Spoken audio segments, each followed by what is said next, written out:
Yeah. Oh yeah, It's yeah, quick. it's super You quick to literally get there. walk right in. Yeah.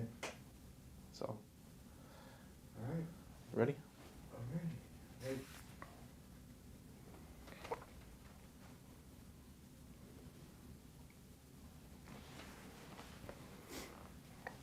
Hey, it's Daniel here. I have a guest host for today is Charles Oglesby.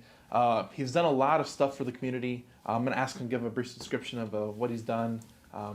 We've sure other podcasts have done it before, but we're just kind of show and introduce him to the community and what he's doing in the future, or what he's doing now currently. Yeah, so Just a brief introduction. So you went to law school. oh yeah. Yeah. So I always tell people I start with saying I have a background in finance. So my undergrad degree is in finance, but interestingly enough, I've always been somebody who's been an executor, somebody who's been doing different things in the spirit of entrepreneurship my entire life. So it started out when I was like 12 years old, needed to make some extra money, and my uncle had a bunch of puppies. Wow. And so I said, hey, I'll clean up after the puppies if you pay me for it. So I did that, he paid me for it. And I found myself just doing different odds and ends, always asking to do work to get paid for it, but never really seeking a job. Then when I turned to the age of being able to get a job, I did get a job. So I worked for the newspaper, going door to door, selling newspaper subscriptions to people. From there, ended up getting like my first real job, worked at KFC. And then I went to college, and in college, we were always doing different things in business. So I think my first college business was a mobile barbershop, or not a mobile car wash, mobile auto detailing. So me and two friends, we got together, we said, hey, we're gonna go around on our Saturdays, on our weekends, and wash a bunch of cars. And so we did it, made a little bit of money, not a lot of money, and ended up having a situation where me and the other partners were butting heads, Yeah. where they wanted to take the money out of the business soon because they saw that we were making money. I'm like, you can't run a business like that. Like, we can't make a little bit of money and then take the money out of it. He got pissed. He said, I want my money. He took his money. We never did business again, ever. We're still friends. We just don't do business together. And so from there, I did another business. I had a party promotion company. And we were throwing parties. Me and the partner had a difference of opinion because he wanted to, I had the mindset of like, hey, we're building a brand. We might have to go in and not charge a bunch of money to get people in there so we can grow the presence that people know. We throw good parties so then we can ultimately start charging what we want to charge.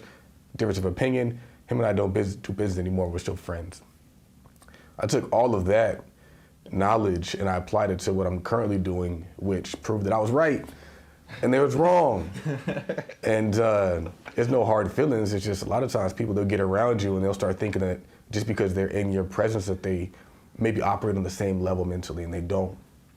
So I've done a lot of things. Of course, law school, MBA program at Pepperdine, so I'm halfway through with that. Gonna be finishing up that soon, getting on the good foot there. And yeah, overall just full-time entrepreneur. We've graduated into doing rental properties, rental cars, churros. I have a truck, a bunch of vending machines, a bunch of different side hustles that I personally thought were gonna take me out of the job, but they didn't take me out of the job. Yeah. What took me out of the job was something different, but I still think that those things that I were doing were still good things. It's just, in order for you to make crazy, get out of the job money, you have to scale.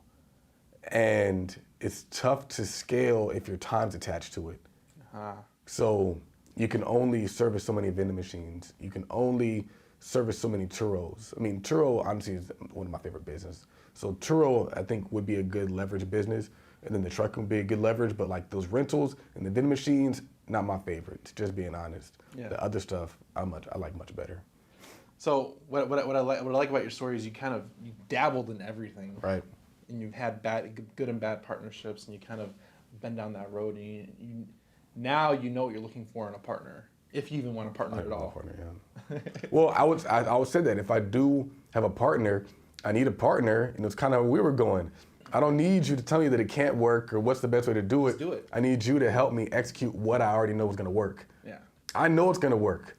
I need you to help me make it work. I don't need you to tell me like, don't do this or do that here. I have all these different reasons why, because what's going to happen is nothing gets done. We spend all our time debating. We spend all our time trying to figure out, is this the best way, is this the wrong way? I had another partnership with a company I created called Blacker Pockets. Blacker Pockets, we grew that company rapidly. We went from 0 to 150,000 organic followers in less than 6 months. And I built it up by sharing information from other people, by promoting and highlighting other people, the same way I built all my brands. But the partners, they would try to tell me, don't do this that way. Why'd you do this way? So you know what I did? I said, you can keep the company. I'll go off and I'll do my own thing because I've already proven that I can build something. Todd Capital, Instagram had maybe like 20, 30,000 followers at that point in time. Now it has 150 and growing. And so I took my knowledge, and it all goes down to choosing yourself. You always got to choose yourself. You always got to bank on yourself. So that's what I did. But yeah. So, what's crazy about this? So, you have big Instagram following. A lot of young people might like interested how you did that. But what I love about the conversation is that me personally, I was kind of a loner in school, and kind of when I resonated, and I really didn't. I felt like I was the odd one out, but I felt like a lot of people don't understand my mentality and my thought process. So I kind of stayed in the shadows. But now that I've had the opportunity to start business, I kind of came out of my shell, and now I'm telling other people what to do, and it's kind of a different facet from when I went to high school. So I felt like I was the odd one out. But finding a good partner that understands your thought process is so key and pivotal, because you might have difference of opinions, but it's a give and take relationship. It's like it's when you're dating. It's like you give information and knowledge. You might participate in certain ways, but it's leveraging with people that are opposite of you, not like you. Right. I can't even really say anything to that because I don't have any partners anymore. But were your previous partners more like you? I don't know. I think that a lot of it had to do with proximity, not necessarily people who were the best fit. So, and before I was doing business with like my frat brothers. We're the same frat, so we're gonna be friends. We're gonna do business together, and that can kind of make things difficult as well because you have seniority, you have things like that, and so people to try to like. There's a hierarchy. Yeah, and so like that can ruin the relationship. People can think that their opinion is worth more, even though they don't have the intellectual or business mind to even see the future. Right, and so I would say, well, what's really cool is where you saying that you kind of hid in the shadows and you were kind of like a loner, because I can relate to that. I don't really relate to a lot of people. I was to myself a lot, and I still am to myself a lot. I do a lot of stuff by myself. I go to Vegas by myself. If I go to the game, I'm going by myself, because I think that if you want an above average life, you can't be like everybody else. And a lot of people who were popular and who were out there, they're there because they just fit in, because they're like everybody else. And so it's very easy to assume that that's popularity, when really that's just like what's popular is average. We all wear the same shoes. We all have the same haircut. We all have all this going for us. But we don't realize like the long game, that stuff doesn't pan out. Yeah. You knew that, and I knew that. And so that's why I didn't fall into the trap of trying to be like those losers. And so I would just say, in terms of partnership, I think partnership is important, because the reason why I did have a big blowout year is because I had a partnership. I was working hand in hand with somebody who promoted me just as hard as I promoted them. And so I could say that there's benefit there, because when I tell people, when you put one and one together, it's not two in business. It's like 3, 4, 5. So did he do things that I didn't do? I don't know. I think we kind of did more of the same thing, just maybe to different audiences. But I can't say that it was like a yin and yang or any of that. I think we kind of were a lot more similar than we were not similar. Are you familiar with a visionary and integrator? A little bit, yeah. So there's a book called Traction that covers this. Mm-hmm. And visionary and integrator is that you don't necessarily have to partner, but you can hire an integrator, because a lot of people that are in business are usually visionaries. Right.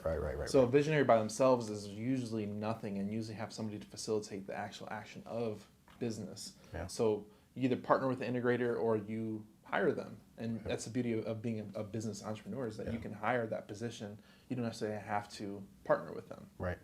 So I think that's what stage you're at. You're a visionary alone, and you're in your own way, but you're hiring your integrators based off of your needs. Yeah. And I would also say that sometimes I'm both. I'm both visionary and integrator. So I'm both too, and I feel the same way. I can play both roles, and I know which role I'm playing in each partnership, and I'm okay with that because I know my role. In some cases, I'm a visionary, and I need to be the visionary. In other cases, I'm an integrator, and I need to be an integrator.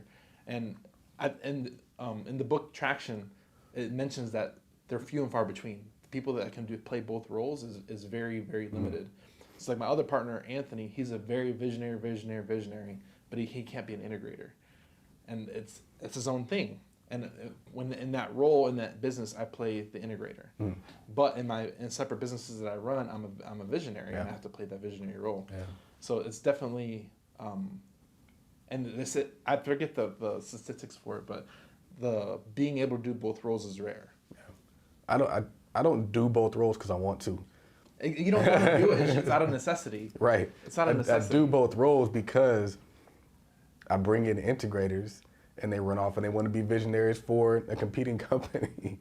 Or I bring in integrators and they get overwhelmed by the expectations that come with what we're trying to build. So I don't do it because I want to, but interestingly enough, I tell people this, to my mom this all the time, I didn't become successful because of a team.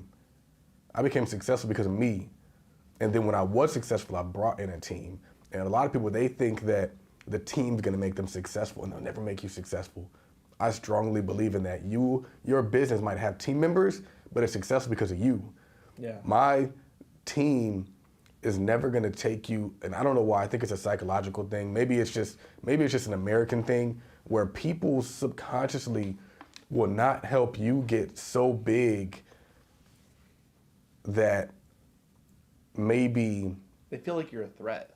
That, but also it's like they feel like they're being taken advantage of almost. They feel like, oh, you are becoming great because of me.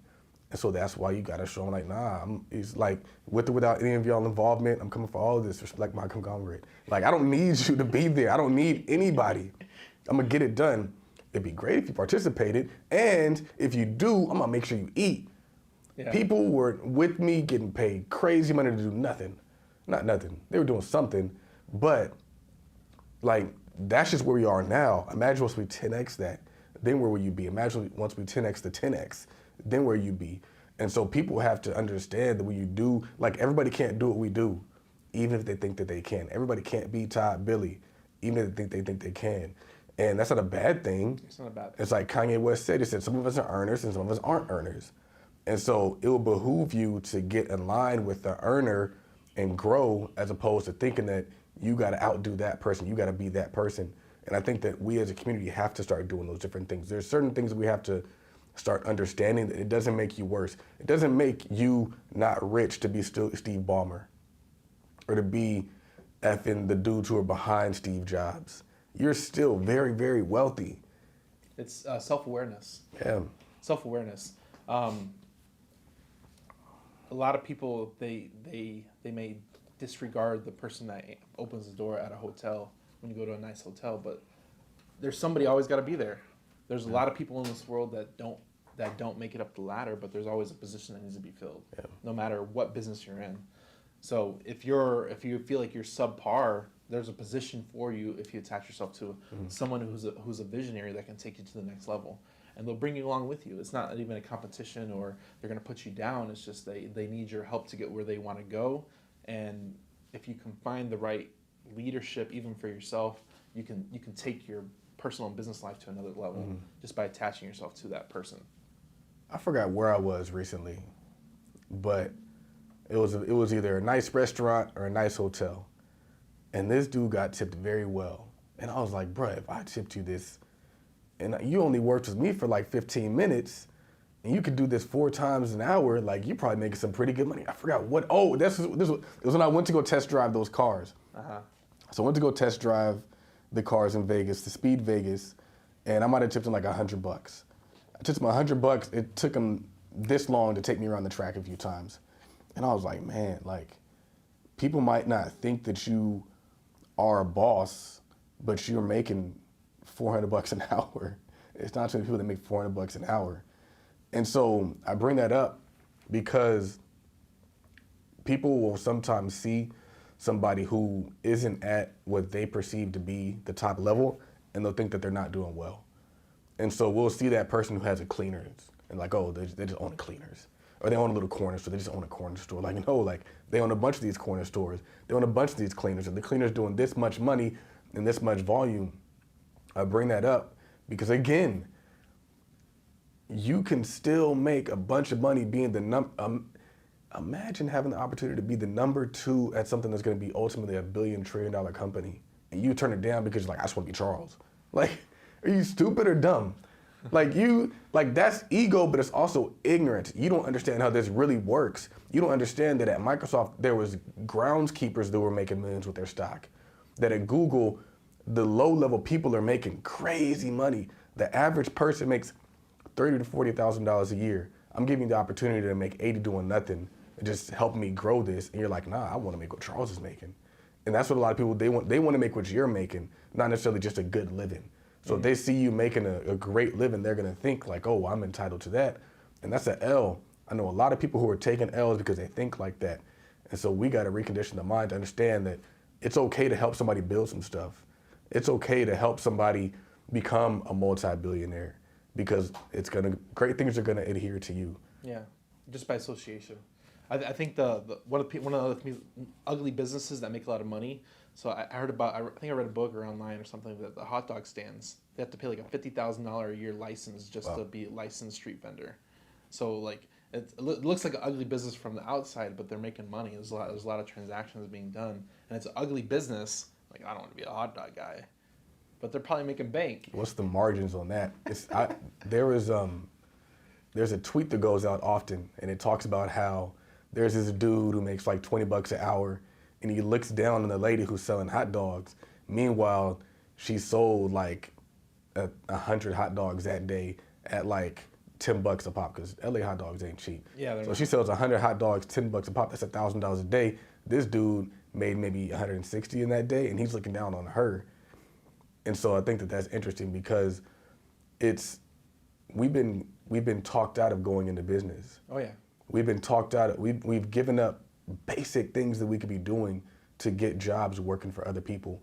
And all jobs aren't created equal, because you go work a job at whoever's corporation, it's not going to be the same as you working for somebody who is a part of your community, who's investing in your community, who has grandkids who look like your kids, things like that. Like your mom looks like my mom. It's going to be different. I'm not just going to be dismissive of you.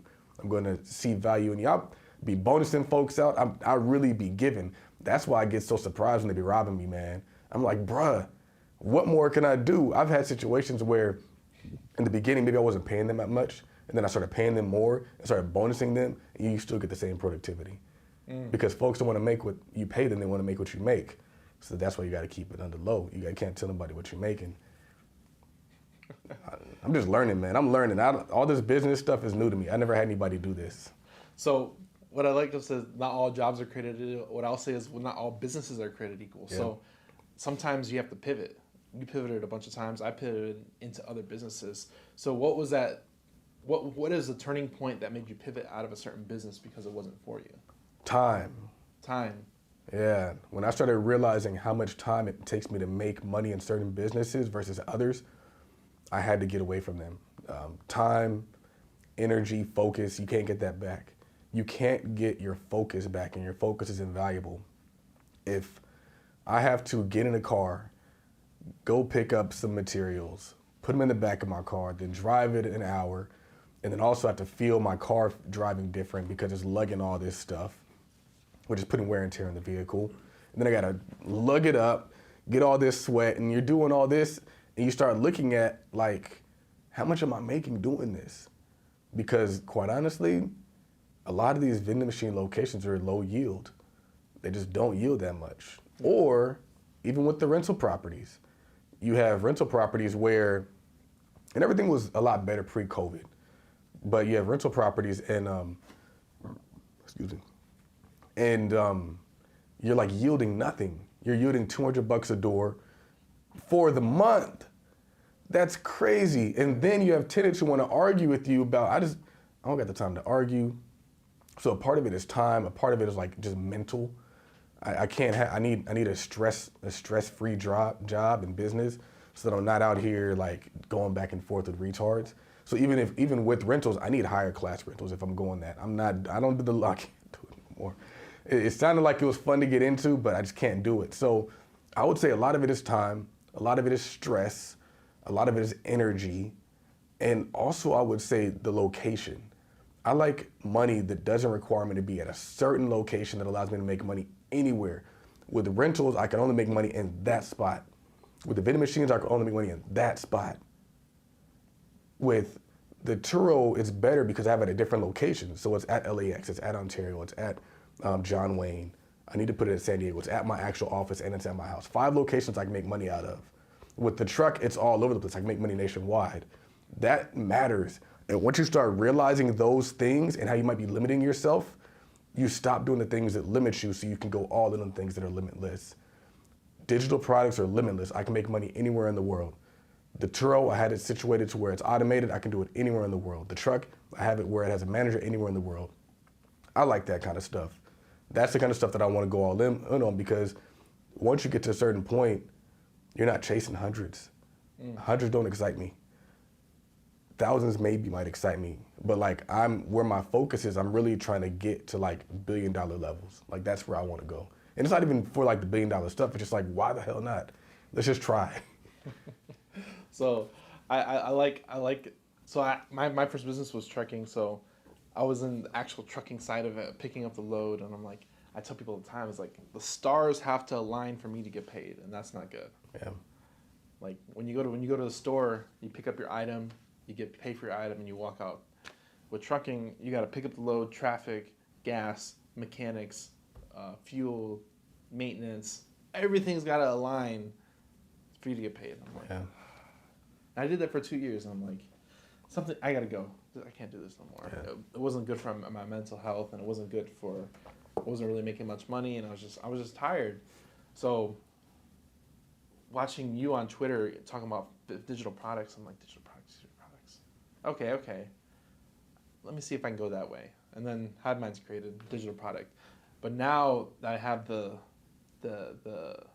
into of digital products, I'm like, all I want is digital products. I don't want to do anything else. Right. Digital products, digital services, replicatable and scalable products and services. That is it. I don't want to do any of that anymore. It kind of spoils you. Yeah. Because it's like, it's tough to wake up to money, make money while you're in the bathroom, make money while you're not even focused on making money, and then do something that makes you actually put forth effort to make money. It's like, why would I want to do that? When there's other ways out there that don't require any of that stuff, where I could be at a football game and I can make $500, or I could be on a plane and making money. It spoils you, it can mess you up psychologically, but it makes you want to go all in on that. So there are things that need to happen. There is effort that needs to get put in. There is work that needs to get done. So landing pages, emails, all that stuff to make your business more efficient and automated. But yeah, once that happened, like the idea of me getting in a car and going to service some vending machines, it's not gonna happen.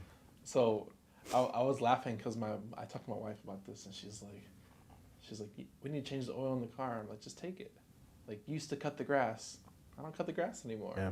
Like I used to do that stuff out of necessity, but now my time is worth more other things. Like, and then other things is that things I shouldn't be doing, I don't do anymore. Yeah. It's not that I don't want to do them. I mean, some things I don't want to do, but there's other things that like I shouldn't be doing. And the perfect example of this is you messing with the light and the ladder. Yeah. So, can you tell that story? Yeah. So, I don't know if is that camera on?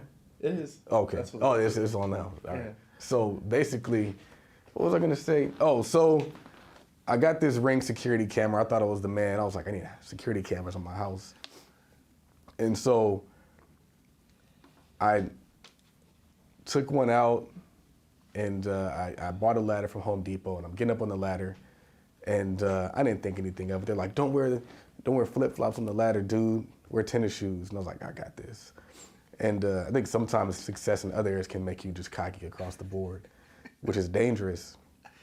And so I'm climbing up the ladder. I installed the light. It looks great. It's doing great. And as I'm climbing down the ladder, my foot gets caught in one of the things, and I like fall back on my back.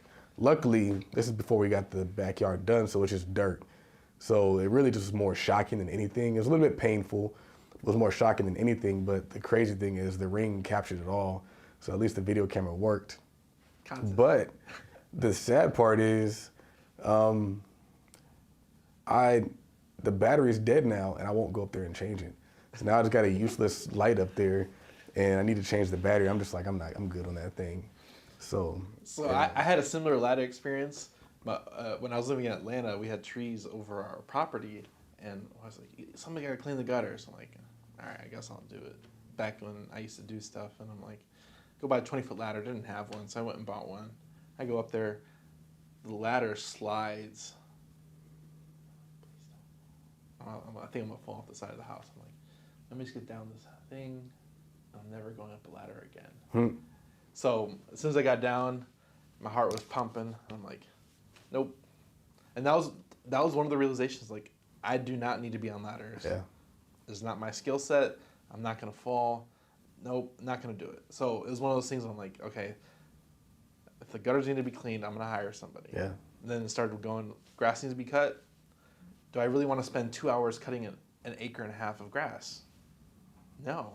If I could pay the guy who'll knock it out in 30 minutes, call it a day because he's got the big machine. Mm-hmm. So now I'm paying people for my time, but they're better at me than I am. So you get a better quality job done. So now I'm doing stuff. I'm like, okay, car needs to get fixed. Normally I would change the oil. That was one of the things I always did. My dad taught me how to change the brakes and the oil, so I've always been changing the brakes and the oil. But like now, do I really want to be under a car where the car could fall on me? Yeah. Now I'm really thinking about that. I don't want to be under a car. I'm not going to do it. It's just one of those things where now I'm paying people to do what they're meant to do, and they have employees and whatever and such to do that process, and I'm not putting myself in danger, and I'm not doing anything I'm not supposed to do because I don't know what I'm doing. Yeah. The book Who Not How, what's interesting about it is he was going to sell a company, and he was over here trying to figure out how to sell the company, and he couldn't figure it out. He hired somebody who specializes in positioning companies to be sold, and ultimately he sold the company for like way more than he would have sold it for. So this guy who realizes like you have to pay to get more, because a lot of times it's like you can't look at what it costs, you look at the leverage. What am I gaining? What am I gaining by giving you this $100? Not only am I gaining my time back, I'm also gaining your expertise. I'm also now like those things. And so anyway, this guy who sold this company, he went back and he had to put the Christmas lights up. He's up there on the ladder putting the Christmas lights up. He falls down, goes into like a coma. The dude almost dies over some damn Christmas lights, and he just made multiple millions of dollars.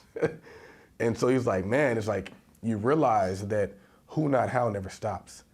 It's not like, oh, I got this task off my plate, now I can go do something else that I shouldn't be doing. It's like, no, I don't do none of that stuff. I was in the process before we came here of cleaning like my office area up, which is where I keep a lot of my clothes. And I was like, I don't want to fold all these clothes up. I was like, why do I want to fold up all these clothes? These clothes will sit there if it's up to me, and then they'll end up getting rewashed, because I'll say, okay, next time I wash them, then I'll fold them up. And they never get folded up. But I'm like, if I can't just hire somebody, I want to hire somebody who comes to my house, washes my clothes, folds my clothes, put the clothes where they go, because I'm never going to do it. And who not how never stops, really. So with a landscaper, and I tell people like a lot of times, maintaining a home is just knowing who to hire. Mm-hmm. So it's like if you have a drywall situation, hire somebody who does the drywall. If you have landscaping thing, hire somebody who does that. If you need to get whatever, like hire people and focus on your business, because your business is not to be plumbing. Your business is to be serving your people, becoming the best financial advisor, the best real estate investor that you can be. And you're only gonna get better by doing that. One of the last things I'll say is it's interesting that when you do hire the pros, they're so in tune to the industry that they even know things that you wouldn't even think of. Yep. And so when they put the Christmas lights up, I'm thinking he's gonna be using staples. He's like, we don't use staples no more. We use clips. Apparently, like it's a little clip they put on there, it holds really tightly, and then once it's time to take it off, all you do is pull it, and all the lights come off the thing. I would have never known that, but he knows that. And so there's cleaners that know cleaning the best. There's people who do oil that know oil the best. You just gotta lean on the experts. So let's kind of pivot into how people can make money. So one of the things I love that you teach is stock options. Yeah. What are stock options? Yeah. If for dumb down. Stock options allow you to make money in the stock market with little to no money. A lot of people think that you have to have this huge 6-figure, 7-figure account to make money in stocks. That's not true. You just have to understand the movement of the stock and purchase contracts that are going to allow you to benefit to the upside or to the downside. What I really like about stock options is it gives you leverage. Right. Leverage is powerful, and I think leverage in business as a whole is powerful too. Leverage in life in general, yeah. Leverage is key for business and life. So with options, you can leverage your small amount of money to make big money and make huge spreads. I like seeing I like what you do because it helps everyday people if they want to get out of 9 to 5, if they understand and learn stock options thoroughly, where they can make money no matter which way the market goes. Yeah. So in terms of leverage, the reason why stock options are leveraged is because each contract represents 100 shares of that stock. Whatever stock, Facebook, Amazon, Tesla, Google, any of those stocks. Most people don't have enough money to buy 100 shares of their favorite stock. Or one share. Or one share. Amazon's with like $3,000 now. Yeah. Most people don't have enough money to buy that much of the stock, but they can buy the option contract. For like $600. Yeah, so for an affordable price. But what's really cool about it is it allows people to make money that the average person doesn't have access to, if that makes sense. And so we look at the stats. Most people don't have $1,000. Hardly anybody has $10,000 liquid. Most people don't have $100,000 liquid. But with options, you can easily get to 1,000. With options, you can get to your 10,000.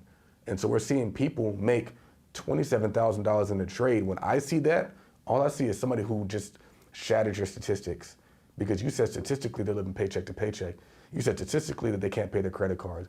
Statistically, they don't have enough money in their savings account to handle a $1,000 emergency. And we shattered that. And we did it without them having to put a bunch of stuff in their back car, ride around, get cussed out by tenants who are in the wrong. We allowed them to just tap on their keyboard, participate in somebody's group chat, get a call out, and change their life. Options changed my life. When my option story is, so I got married, I got the ring I could afford. It wasn't the ring that she wanted.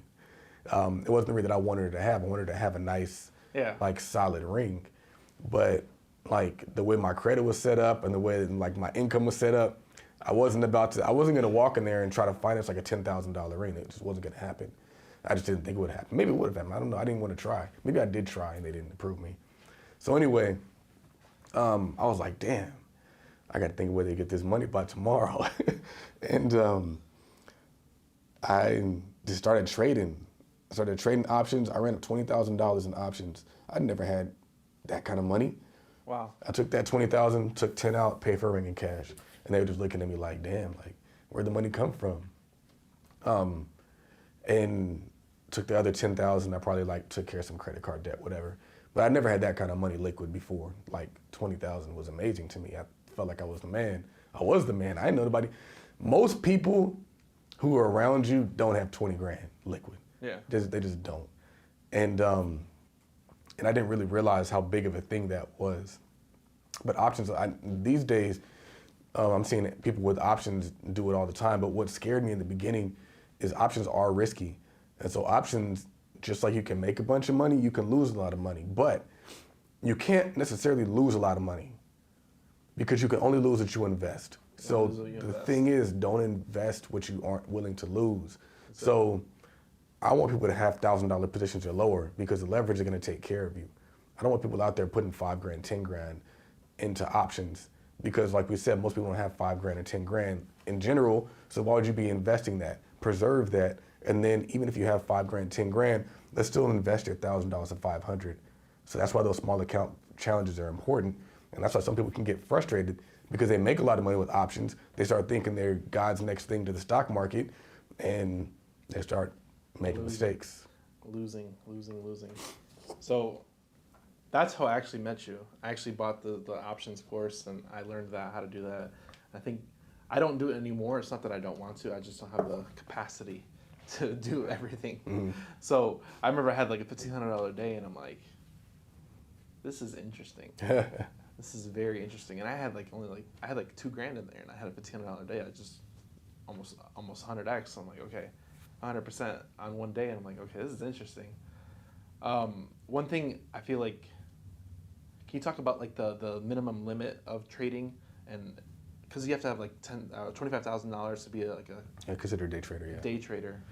I feel like that personally hindered me from making more money because I couldn't day trade, because when it was going up, I would do quick in and out and just call it a day, and then once I made my money, I'd be done. But the day trading limits hit me, and I'm like, okay, I have to use these. So I always kept one sandbag just in case a good opportunity came. Yeah. And like, I always felt like the day trading minimum hindered me from making actually good money when I was doing it. Yeah. So I want to say, in order for you to legally be considered a day trader, you have to have at least $25,000 in your brokerage account.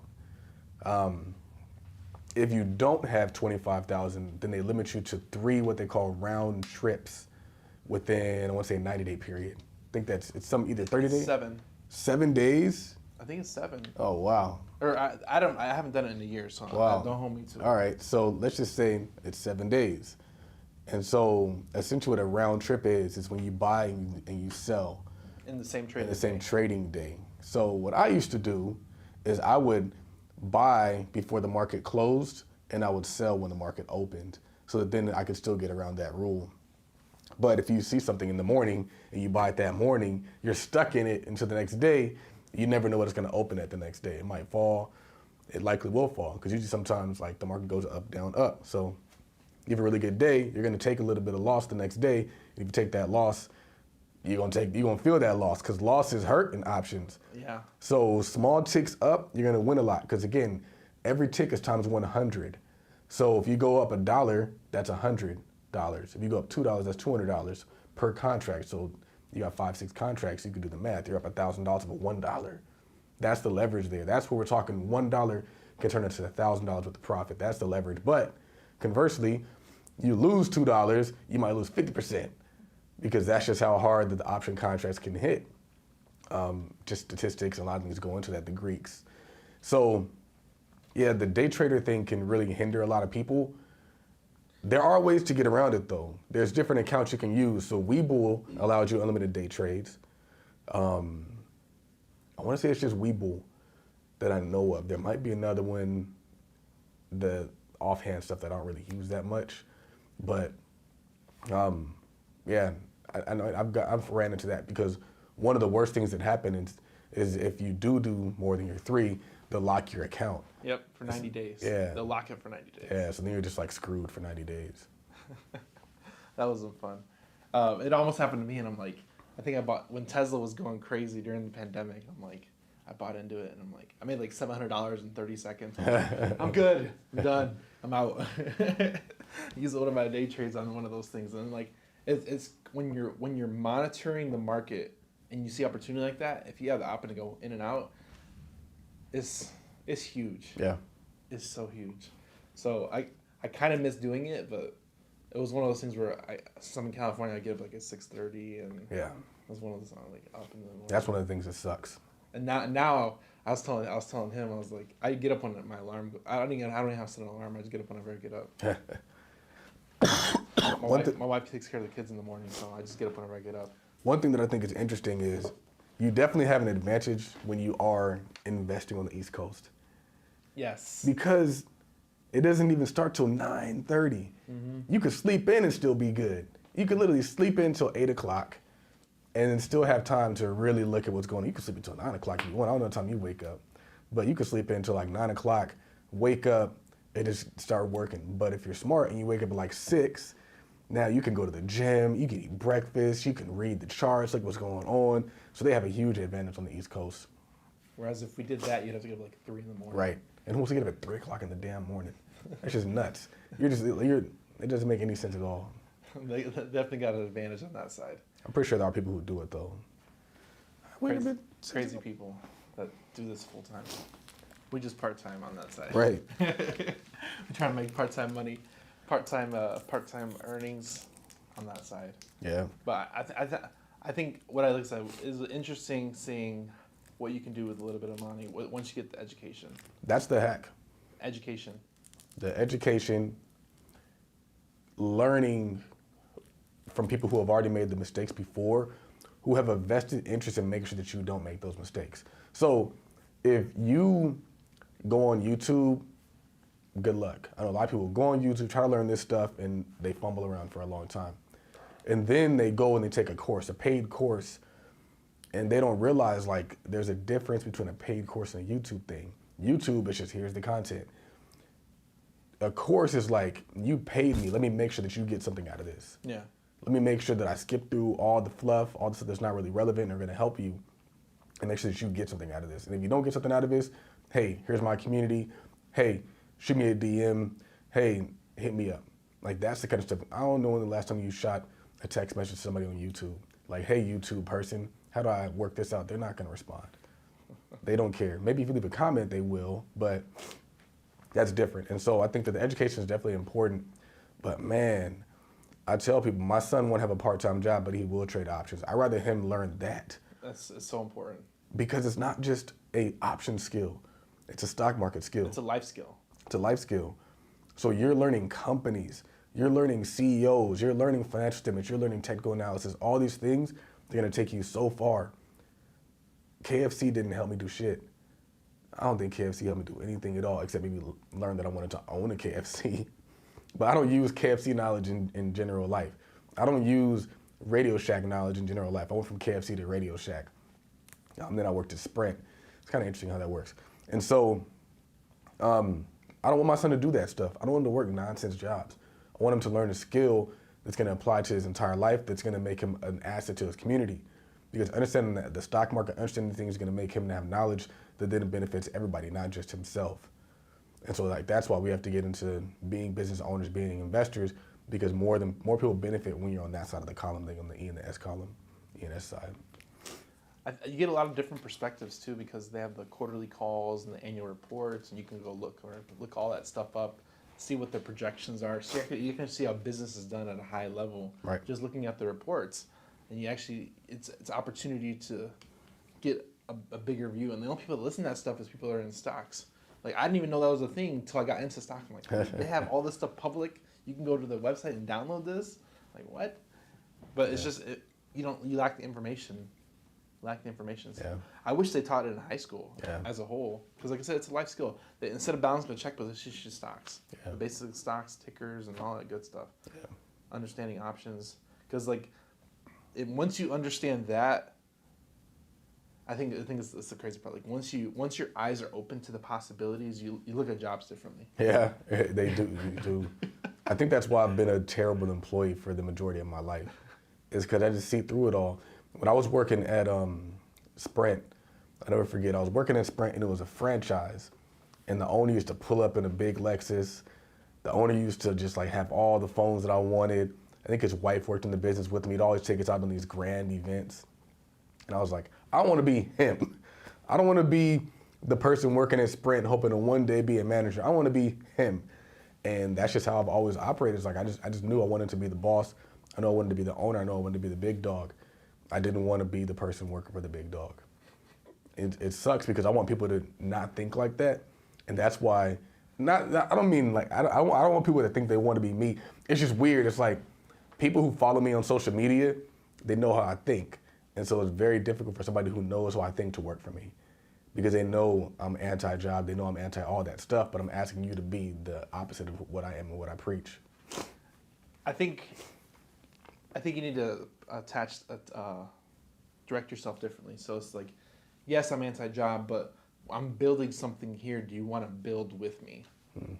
Yeah, because that's not a job. That's not a job. That's equity. You're asking somebody to build. I want people to have equity in what I'm building, so they can be a partner. They don't have a voice, but they can be a partner.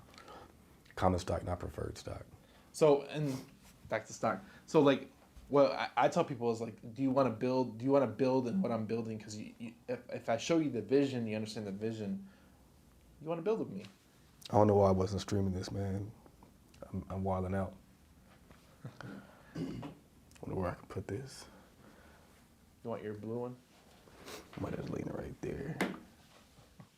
Here we go. Here we go. All right, cool. So I like that. I like that approach. It's a different mindset shift than when you make it in your mind and when you're actually looking, instead of looking for employees, you're looking for builders to help you build. I think you should be on my board of directors. Would you be on the board of directors for Todd Capital? I think you should, because you have good ideas that I need to implement. And you have good ideas too, and I think it's a give and take. Right. I try, like I said, I have my opinion. I'll tell you what my opinion is, but if you want to do something different, it is what it is. Yeah, yeah. And people that have difference of opinion, I'm not going to stop you from doing what you're doing, because I've wanted success for people more than they wanted it for themselves, and I can't push them to do what I want them to do. Right.